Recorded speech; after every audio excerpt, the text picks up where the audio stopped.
just going to be doing a review today about 3 different internal filters, and hopefully I'll be able to do this in one take. And here we go.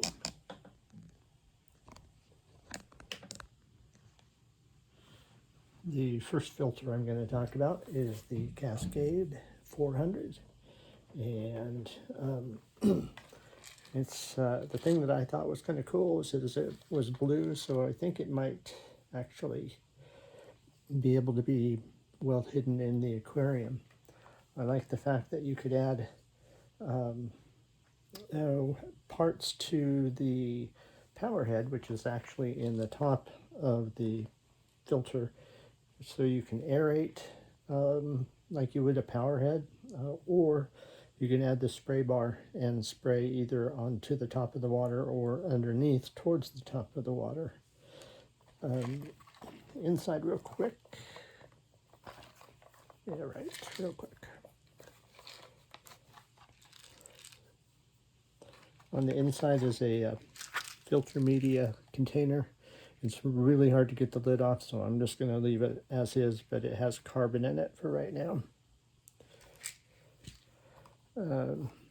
There is an empty chamber here in the middle where you could add extra filter floss to add to the effectiveness of the filter.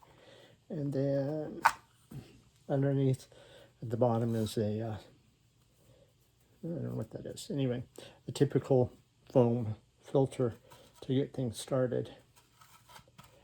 As far as negatives, the thing that I thought didn't like was that this hole goes straight to the motor. So in other words, it's easy for the water flow to bypass this foam filter.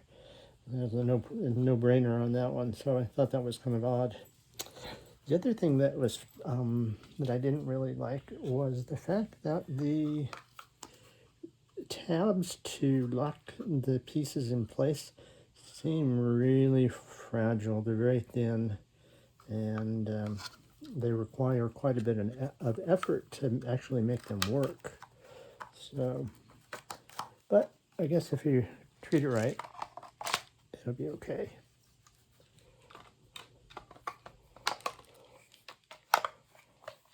And that's the Cascade 400 internal filter.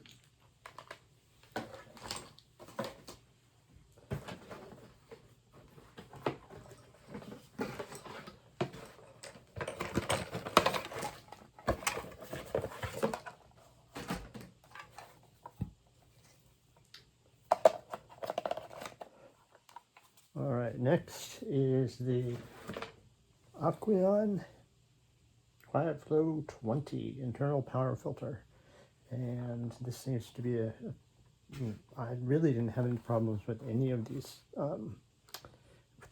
filters. This sits in the tank. You can attach it to the glass.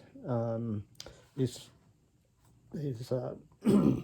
plastic rubber suction cups. They're quite large, and there's 4 of them, so they should last a pretty good long time.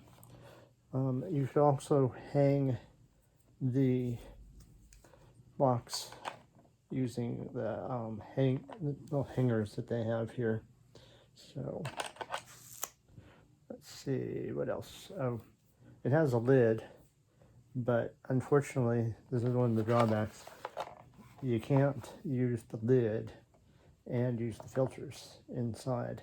You can see that comes up and above the lip of the filter. So anyway, inside the motor is at the bottom. There's a good amount of space where you could easily add, I guess not. I thought that there was space to add your own filter floss, but the only way to do that is to take out what came from the factory and put the filter floss down in there. That was really only about the only negatives I had with this, so it's a good filter. I had no problems with it, except for the lid not fitting. anyway, and lastly, the Tetra Internal Power Filter.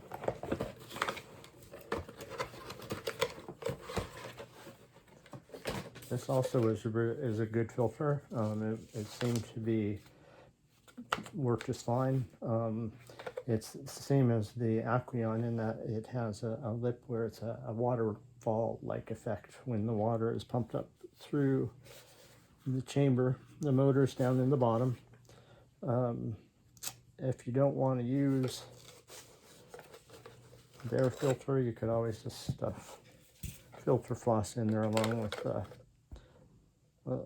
the foam filter. Interesting thing about these filters is that they actually can come apart where you can add your own media to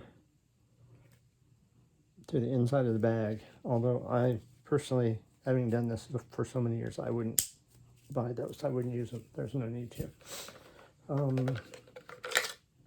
It hangs on the aquarium by way of a, I don't know, what would you call that? Call it a hanger for lack of a better word. The negatives about this, or the one negative that I could think about, is the fact that the motor, you have to actually undo 2 screws in order to get to the motor. A little inconvenient, not sure how inconvenient, hard to say. But anyway, the thing about this, the Tetra filter, is it was amazingly inexpensive. It was half the price of the other filters, even though it looks to be a fairly decent filter. I think it was $14 for one of these, the 10 to 30 gallon filter. So anyway, my final pick, and really there's any of these 3 would work just fine, but my final pick was the Tetra filter, and the only reason for that was because of the price. It was just, like I said, amazingly inexpensive. So, but otherwise, if I had to pick a different one, I probably would pick the Cascade 400. Just because of the fact, despite its drawbacks, I like the fact that it has such a huge chamber in there where I can put in my my own filter floss. So, all right, that's it. I hope I've been helpful.